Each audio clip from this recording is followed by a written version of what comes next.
we are talking of integrating Africa into the trading activity. We are talking of looking at developing productivity on our continent. We have tended to believe we can get the best from outside Africa, which is all wrong.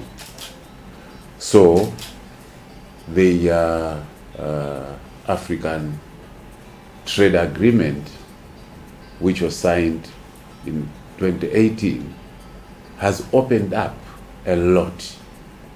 Now, to Malawi, I'm proud that we are one of the 44 countries which has already ratified, and we have gone into the whole process of integrating the trade which Africa desperately needs to develop.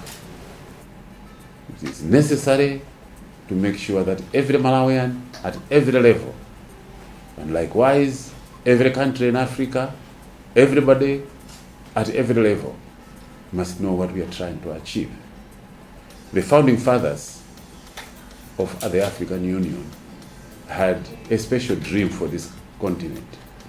In fact, they had even gone beyond to start thinking of creating one country out of Africa. That has not been achieved, but at the end of the day, we are looking at making Africa one country business-wise.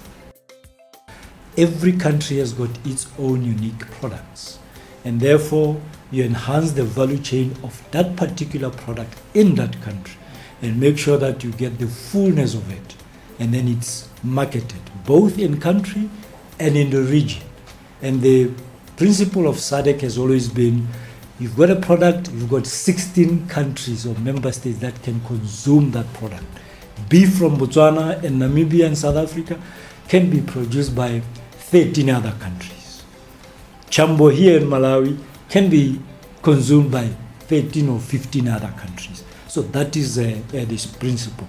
Now, if we've done it well as a region, if we've addressed all these things that we spoke about earlier, all these 16 countries have to address laws to make it simple for businesses to run, to make it easy for these value chains to be closed or to be developed, so that they are the same as the ones that you find in China, they are the same as the ones that you find in America. Therefore, you don't need to get any product unfinished out of the region. It must go as a finished product. We are now executing at a continental level. Therefore, the region is a contributing factor to that continental agenda. It's also giving lessons to the continental agenda because we have done it to some extent. There are lessons to be learned. There are dangers to be avoided. There are things to be picked that can actually enhance. And I think the Africa Continental Free Trade Area has recognized the fact that the regions are already at it, therefore it can collaborate and work very closely with them to enhance and expedite continental integration. From ourselves, I think we're committed as a commission to make sure that we continue the conversation. So at this point, yes, it's at a high level, but we will take it also down to make sure that businesses are really engaged and they know and realize the benefits of the AfCFTA in this sense. So it starts, like I said, it's a series of conversations that we will continue to have in Malawi and elsewhere. And at the end of the 2 days, our hope is that number one, people will appreciate a little more in terms of the opportunities that are available and where they can get the support to push a lot of the businesses also going forward. So sensitization broadly, but more so to ensure that people understand the opportunities that lie in the African Continental Free Trade Agreement. Thank you so much. So this is what we've done. The agreement has been signed, in fact, by 54 countries out of the 55 member states of the African Union. Now, the agreement has been ratified by enough countries for it to start functioning.